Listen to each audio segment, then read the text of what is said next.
Good morning friends and welcome back to my channel Dipti daily ব্লগের একটা নতুন ব্লগে তোমাদের সকলকে স্বাগত জানাই। তো আজকে হচ্ছে শনিবার, আর রোজকার মতন সব চাটা খাওয়া সবার হয়ে গেছে, করে এখানে চলে এসেছি রান্নাঘরে। তো আজকে যেহেতু শনিবার, আজকে নিরামিষ রান্না হবে। তো নিরামিষে আমাদের গেল সপ্তাহেও পনির হয়েছে, আজকেও পনির হবে। তো ওই সপ্তাহে তো পনিরটা করেছিলাম শুধু আলু দিয়ে, আর আজকে হবে হচ্ছে সব মিশানো সবজি দিয়ে, মানে ওই বিনস, গাজর, ক্যাপসিকাম এগুলো দিয়ে পনিরটা রান্না করা হবে।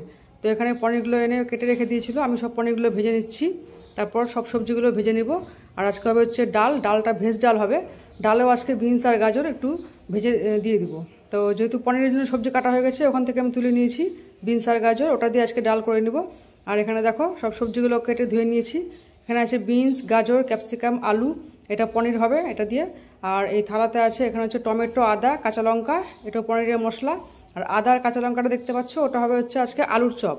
তো আলুর চপের জন্য এখানে কিছু গোটা মশলা নিয়ে নিয়েছি, গোটা ধনিয়া, গোটা জিরা, মৌরি, গোটা গোলমরিচ, শুকনো লঙ্কা, এলাচ আর দারচিনি, এগুলো হচ্ছে আজকে একটু ভালো করে ভেজে তারপর মিক্সার মেশিনে পেস্ট করে নিব।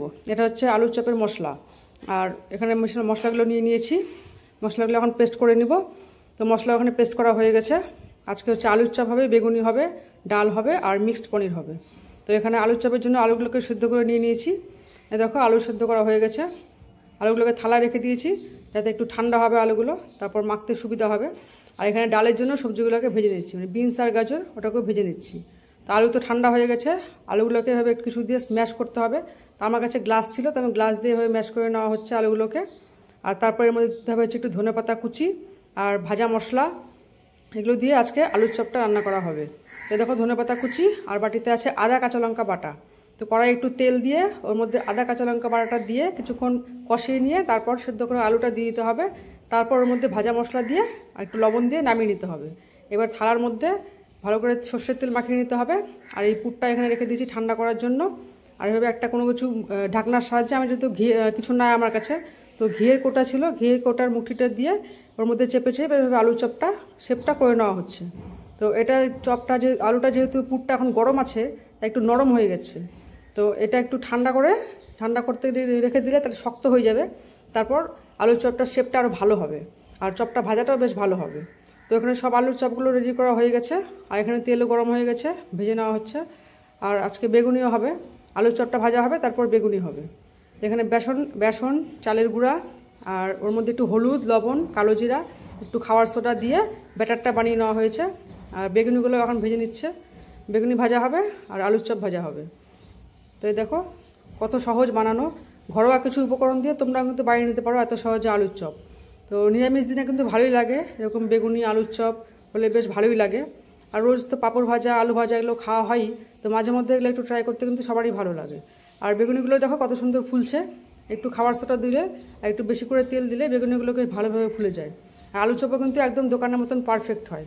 তো আমাদের এদিকে সব রান্নাও কমপ্লিট। এখানে দেখো মিক্সড পনির আছে আর বেগুনি, আলুর চপ, এই হচ্ছে আজকের রান্না। তো এখানে তো বলেই দিয়েছি কী কী সবজি দিয়েছি। আর মশলার মধ্যে আছে হচ্ছে কাজু আর লাল বাদাম বাটা, কাজু বাদাম বাটা, পোস্ত আর চারমগজ, আর চেরা কাঁচা লঙ্কা দেওয়া হয়েছে, একটু ঘি দেওয়া হয়েছে। আর এই যে বেগুনি দেখো একদম ফোলা ফোলা বেগুনি।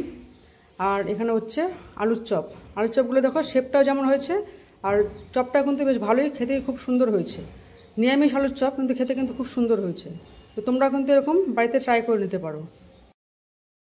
তো দুপুরে খাওয়া দাওয়াটা তো বেশ জমজমাটি হলো আজকে। তো খাওয়া দাওয়া সেরে তারপর একটু রেস্ট নিয়ে নিয়েছিলাম, আর অনেকক্ষণ পর এখন চলে আসছি রান্নাঘরে। তো আজকে একটু মাছ ধরতে গেছিলো আমার বর, ওর আবার ফিশিং করার একটু শখ আছে। তো আজকে পেয়েছে হচ্ছে পুঁটি মাছ, তো বেশি না 250 গ্রামের মতো মাছ হবে হয়তো। তো মাছগুলো এনেও কেটে ধুয়ে পরিষ্কার করে দিয়েছে।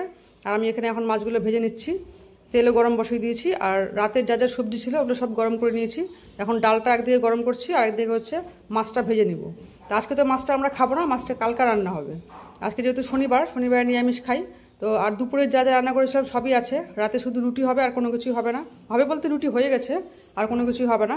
তো যেহেতু মাছটা আমরা কালকে খাবো, তাই সব কিছু রান্না করার পর তারপর কিন্তু মাছটা এখন ভেজে নিচ্ছি। তাহলে গ্যাসে আমার এখন কোনো কিছু রান্না করার নাই। তো যেহেতু নিরামিষ সব কিছু রান্না করেছি, তো মাছ থাকালে গ্যাসটা তো মাছের হয়ে যাবে। তো এই জন্য আর কোনো কিছু এখন রান্না করব না, এটা করেই আমার রান্না কমপ্লিট। আর মাছটা ভেজে রেখে দিব ফ্রিজে, এটা কালকে দেখি কি করা যায় মাছটা দিয়ে। তো আজকের ব্লগটা ভালো লাগলে অবশ্যই কমেন্ট করে জানিও চ্যানেলে নতুন হলে চ্যানেলটা সাবস্ক্রাইব করে দিও আর পাশে থাকা বেল আইকনটা প্রেস করে দিও।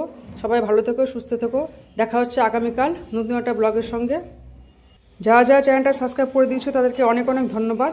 আর যারা এখনও সাবস্ক্রাইব করেনি তাদেরকে অনুরোধ রইল চ্যানেলটা সাবস্ক্রাইব করার জন্য।